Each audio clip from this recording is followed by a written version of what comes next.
ரசூலுல்லாஹ் சொன்னார்கள், 3 பேரை அல்லாஹ் தஆலா நாளை மறுமையில பார்க்கவே மாட்டான். நாளை மறுமையில அவர்களுடைய முகத்தை பார்க்கவே மாட்டான் அல்லாஹ். அவர்களை திரும்பியும் பார்க்க மாட்டான், கணக்கெடுக்க மாட்டான் அல்லாஹ். அதுல ஒரு ஆள் ரசூலுல்லாஹ் சொன்னார்கள், தய்யூத், ரோசம் மானம் இல்லாதவன். ரோசம் மானம் இல்லை. யார் அவன்? அவன் மனைவி யாரோட கதைச்சாலும் அதை பத்தி பார்க்க மாட்டான். யாரோட கதைச்சு கொண்டிருக்கா, யாரோட நிக்கா, யாரோட தனியரிக்கா, எப்படி பிரயாணம் போறா, பஸ்ல எவ்வளோ தெரிக்கா, இதை பத்தி கணக்கும் எடுக்க மாட்டான். தந்த பிள்ளை, தந்த சகோதரி, தந்த தாய், இப்படி யாரோட கதைச்சாலும் அவனுக்கு கணக்கு இல்லை. என்ன சொல்லுவான்?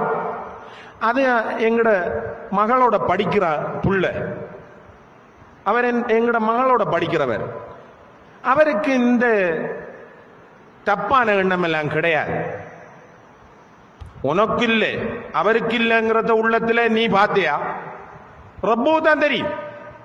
யார் யார் என்ன எண்ணத்தோட ஒரு பார்க்கிறா, கதைச்சி குந்திரிக்கா, ஏன் இந்த கதையை வளர்க்கிறா, இதுக்கு நாங்க ஏன் இடம் வைக்கணும்?